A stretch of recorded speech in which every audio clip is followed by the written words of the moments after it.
Salut tout le monde, j'espère que vous allez bien. Et voilà, on se retrouve dans une nouvelle vidéo concernant un nouveau cours du deuxième année collège. Ce cours, c'est le triangle, rectangle et cercle. Donc, avant de commencer ce cours, je vais vous donner la planification de ce cours. Donc, ce cours, il est composé de 3 parties principales. La première partie, c'est triangle, rectangle et cercle. Deuxième partie, c'est théorème de Pythagore. Et la troisième partie, c'est cosinus d'un angle. Dans cette vidéo, on va parler de la première partie de ce cours, de triangle, rectangle et cercle. Avant de commencer la première partie de ce cours, donc je vais vous montrer un terme que vous devez l'apprendre par cœur. Donc voici ici, j'ai tracé un triangle rectangle. Un triangle rectangle ABC, un triangle rectangle en A. Ça veut dire qu'il a un angle droit. Donc le côté, ici le côté opposé de cet angle, c'est BC. Donc le côté opposé de cet angle, on l'appelle l'hypoténuse.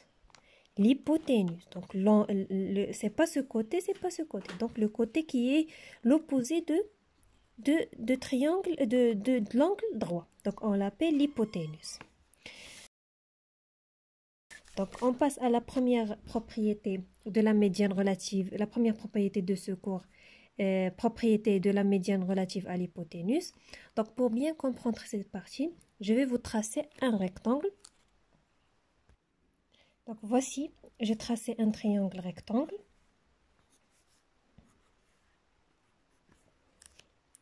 Maintenant, je vais tracer les diagonales de ce triangle rectangle. Donc c'est ça, je vais la nommer I.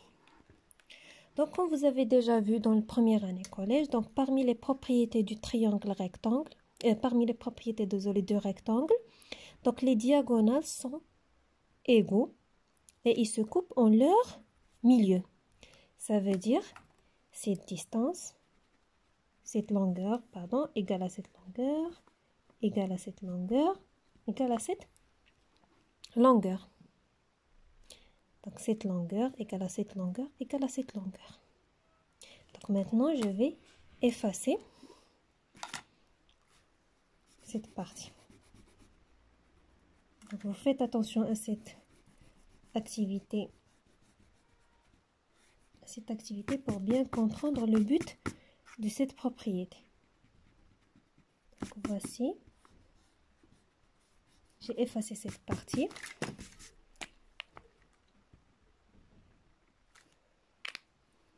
Donc, qu'est-ce que j'ai obtenu? J'ai obtenu un triangle rectangle.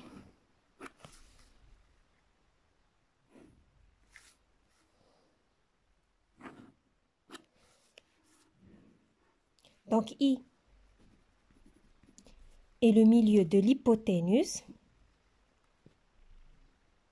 Et on a remarqué que cette distance égale à cette distance égale à cette distance. On a remarqué que AI égale à DI égale à CI.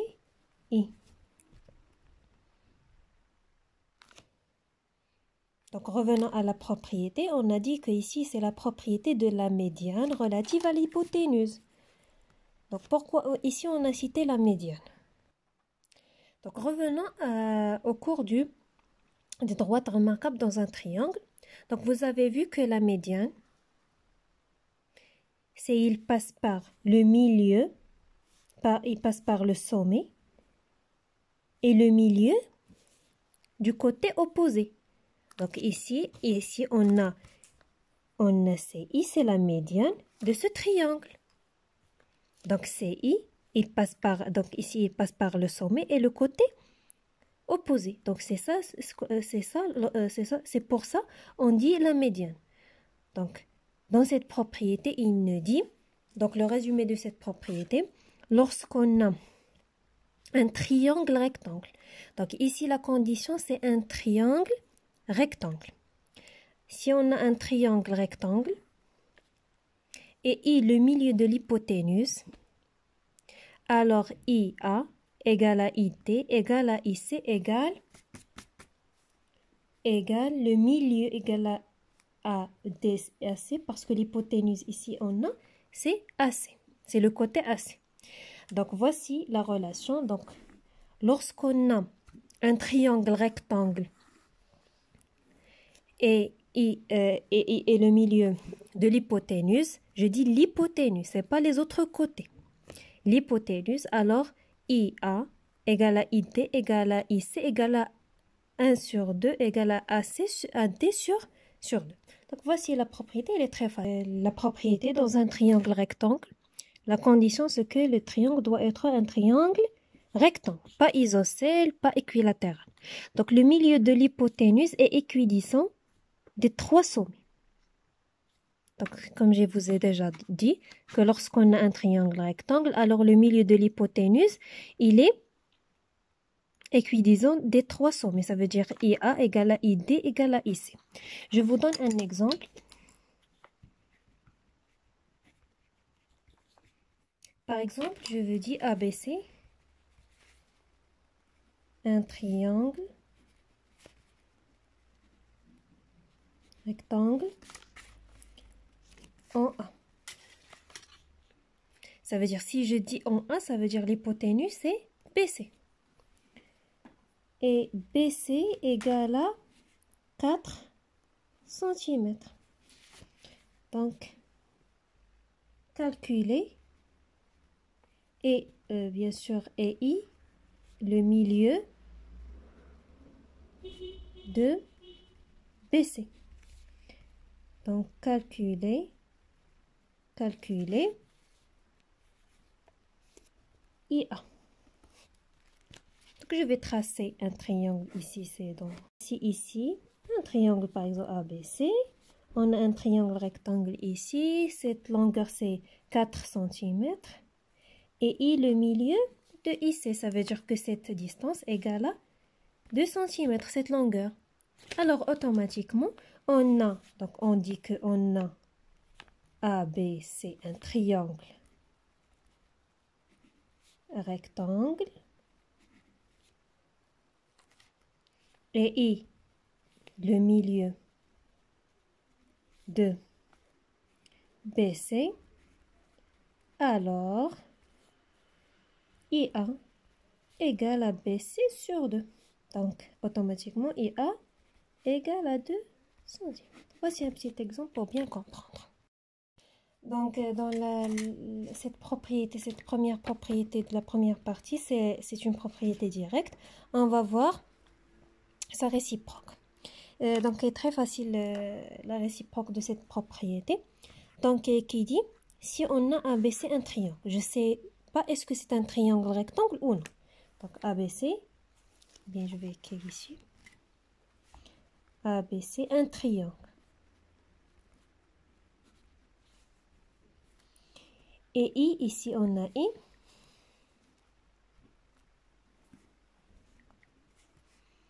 Et I, le milieu de BC. Donc ABC, un triangle. Je ne sais pas est-ce que c'est un triangle rectangle ou non. Et I, le milieu de BC. Alors, si on a ici une condition, si IA égale à IB égale à IC, alors ABC, un triangle rectangle. Donc la première propriété, on a vu que si AB c'est un triangle rectangle, donc la condition c'est que ce triangle doit être un triangle rectangle, alors et I le milieu de l'hypoténuse, alors automatiquement cette longueur égale à cette longueur égale à cette longueur. Dans la réciproque, c'est le contraire. La condition, c'est quoi? La condition, c'est que ces 3 longueurs doivent être égaux. Alors, automatiquement, ce triangle est un triangle rectangle. Donc, c'est très facile la réciproque. Donc, passons à la deuxième partie du propriété. Donc, voici la deuxième propriété de la première partie de ce cours. Donc, cercle circonscrit et un triangle rectangle. Donc voici, j'ai tracé un triangle rectangle en A et I le milieu de l'hypoténuse. Donc je vais tracer son cercle circonscrit. Donc comme vous avez déjà vu que le cercle circonscrit, c'est le cercle qui passe par tous les sommets de ce triangle.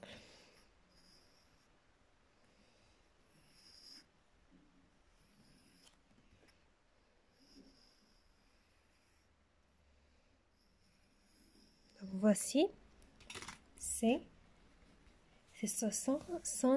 son cercle circonscrit. Donc il passe par tous les sommets de ce triangle. Comme vous avez vu dans la première propriété que si ABC est un triangle rectangle et I c'est le milieu de l'hypoténuse, alors ces longueurs sont égaux. Donc c'est la même chose ici comme vous voyez. Donc I c'est le centre de ce cercle circonscrit et IC, que représente IC par rapport à ce cercle? Donc c'est très facile, IC ou bien IB ou bien IA, ce sont les rayons de ce cercle. Et comme vous savez que les rayons du cercle sont égaux. Si par exemple ici IC est égal à 2 cm, alors IB égale à 2 cm et IA égale à 2 cm. Donc cette propriété est très facile. Alors ABC est un triangle et c'est son cercle circonscrit. Donc si ABC est un triangle rectangle en A, alors, ici il y a une condition. Alors le centre du cercle C est le milieu de BC, ici. Et le rayon de C est 1 sur 2 BC. Donc c'est très facile cette propriété. Donc maintenant je vais vous tracer un cercle.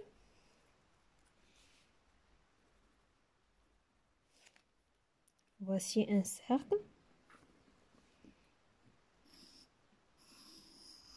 Donc vous faites attention à cette partie, elle est très importante.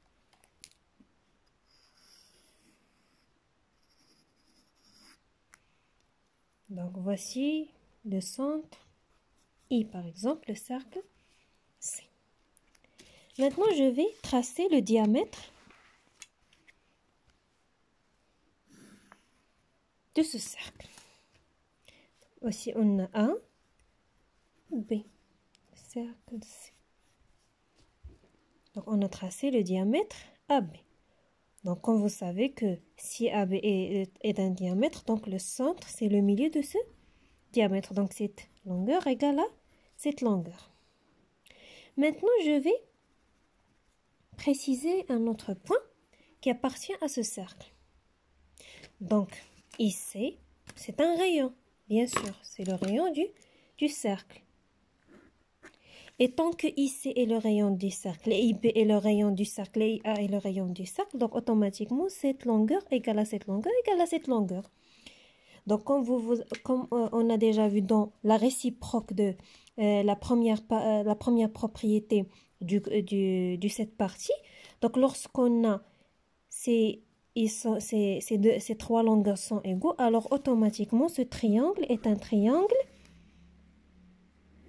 rectangle. En C.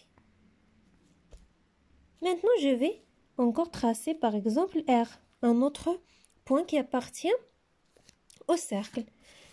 Donc, je vais maintenant tracer. Donc, comme vous savez bien sûr, donc je vais prendre une autre couleur.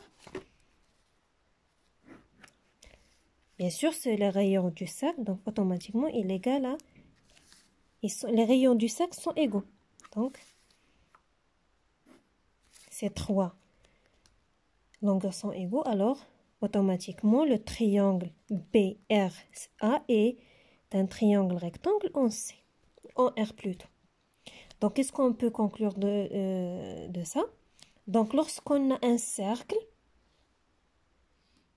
et on a un diamètre ici, alors tout point appartient à ce cercle, il représente avec les extrémités de ce diamètre un triangle rectangle.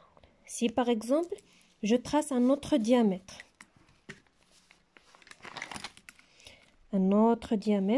ici. ici LN. Et j'ai pris un point N. Donc cette distance égale à cette distance ou bien cette longueur. Donc égale à cette longueur. Donc automatiquement c'est un triangle rectangle. Donc lorsqu'on a un diamètre qui appartient au cercle, et on prend un autre point qui appartient au cercle, le diamètre du cercle bien sûr, et un autre point qui appartient à ce cercle, donc automatiquement il représente un triangle, ou bien il nous aide à construire un triangle rectangle. Mais si on n'a pas le diamètre ici, donc on ne va pas avoir un triangle rectangle. Et voici, on a arrivé à la fin de cette partie. On se verra, Inch'Allah, à la deuxième partie de ce cours.